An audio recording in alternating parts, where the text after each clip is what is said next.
gerakan politik yang mengarah pada upaya pengambil alihan kepemimpinan Partai Demokrat secara paksa yang tentu mengancam kedaulatan dan eksistensi Partai Demokrat.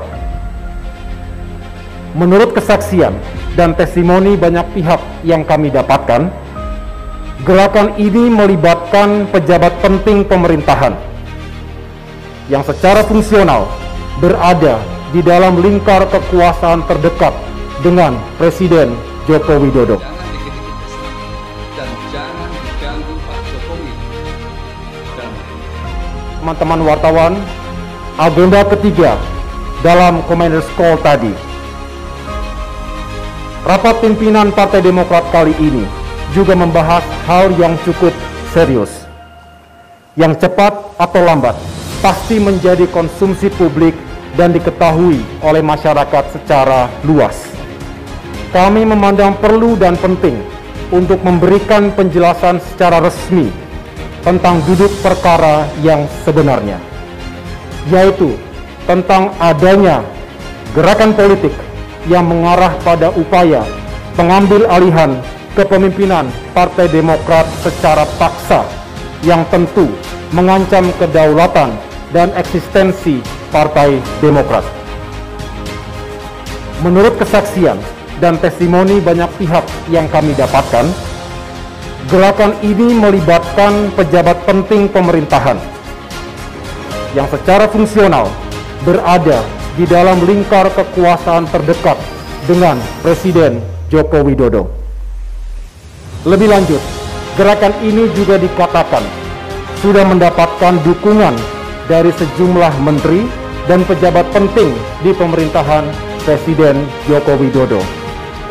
Tentunya, kami tidak mudah percaya dan tetap mengedepankan azas praduga tak bersalah, presumption of innocence, dalam permasalahan ini. Karena itu, tadi pagi, saya telah mengirimkan surat secara resmi kepada yang terhormat Bapak Presiden Joko Widodo untuk mendapatkan konfirmasi dan klarifikasi dari beliau terkait kebenaran berita yang kami dapatkan ini. Sehubungan dengan hal itu, saya akan menyampaikan penjelasan tentang gerakan politik yang bertujuan mengambil alih kekuasaan pimpinan Partai Demokrat secara inkonstitusional tersebut, sebagai pembelajaran bagi kita, karena hal ini bisa terjadi pada partai politik lainnya. 10 hari yang lalu, kami menerima laporan dan aduan dari banyak pimpinan dan kader Partai Demokrat, baik pusat, daerah, maupun cabang, tentang adanya gerakan dan manuver politik oleh segelintir kader dan mantan kader Demokrat, serta melibatkan pihak luar atau eksternal partai yang dilakukan secara sistematis. Gabungan dari pelaku gerakan ini ada 5 orang, terdiri dari 1 kader Demokrat aktif, 1 kader yang sudah 6 tahun tidak aktif, 1 mantan kader yang sudah 9 tahun diberhentikan dengan tidak hormat dari partai karena menjalani hukuman akibat korupsi, dan 1 mantan kader yang telah keluar dari partai 3 tahun yang lalu. Sedangkan yang non-kader partai adalah seorang pejabat tinggi pemerintahan yang sekali lagi sedang kami mintakan konfirmasi dan klarifikasinya kepada Presiden Joko Widodo. Para pimpinan dan kader Demokrat yang melapor kepada kami tersebut merasa tidak nyaman dan bahkan menolak ketika dihubungi dan diajak untuk melakukan penggantian Ketua Umum Partai Demokrat. Ajakan dan permintaan dukungan untuk mengganti dengan paksa Ketua Umum Partai Demokrat tersebut dilakukan baik melalui telepon maupun pertemuan langsung. Dalam komunikasi mereka, pengambil alihan posisi Ketua Umum Partai Demokrat akan dijadikan jalan atau kendaraan bagi yang bersangkutan sebagai calon presiden dalam pemilu 2024 mendatang. Konsep dan rencana yang dipilih para pelaku untuk mengganti dengan paksa Ketua Umum Partai Demokrat yang sah adalah dengan menyelenggarakan Kongres Luar Biasa atau KLB.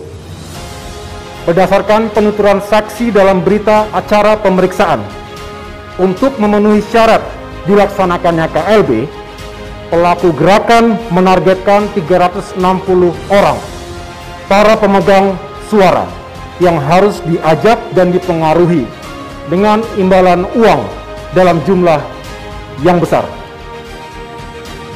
Para pelaku merasa yakin gerakan ini pasti sukses karena mereka mengklaim telah mendapatkan dukungan sejumlah petinggi negara lainnya. Kami masih berkeyakinan rasanya tidak mungkin cara yang tidak beradab ini dilakukan oleh para pejabat negara yang sangat kami hormati dan yang juga telah mendapatkan kepercayaan rakyat. Kami berharap semua itu tidak benar. Tetapi kesaksian dan testimoni para kader Partai Demokrat yang dihubungi dan diajak bicara oleh para pelaku gerakan tersebut memang menyebutkan hal-hal demikian. Sebenarnya, kami sudah mencium gejala ini sejak 1 bulan yang lalu. Pada awalnya, kami menganggap persoalan ini hanyalah masalah kecil saja, urusan internal belaka. Tetapi, sejak adanya laporan keterlibatan pihak eksternal dari lingkar kekuasaan yang masuk secara beruntun pada minggu yang lalu, maka kami melakukan penyelidikan secara mendalam. Awalnya kami tidak begitu saja percaya ketika para pelapor menyebut nama tokoh yang berencana untuk mengambil alih kepemimpinan Partai Demokrat itu, mengingat posisi yang sedang ia emban saat ini dan faktor latar belakangnya. Tetapi lebih dari 8 saksi mengatakan telah bertemu langsung dengan pejabat pemerintahan itu dan mendengar secara langsung pula rencana-rencana seperti yang telah saya sampaikan sebelumnya. Dengan tengah dilaksanakannya gerakan untuk pengambil alihan secara paksa kepemimpinan Partai Demokrat tersebut, kami tentu akan mempertahankan kedaulatan dan kehormatan partai kami. Kami yakin tidak ada satupun pemimpin partai politik yang rela diambil alih kekuasaannya secara inkonstitusional oleh pihak manapun. Dalam upaya mempertahankan apa yang kami miliki tersebut, akan kami tempuh dengan mengindahkan konstitusi dan undang-undang, peranata hukum, serta ikhtiar politik yang bertumpu pada nilai-nilai keadilan, moral, dan etika. Tentu kami akan bersikap tegas.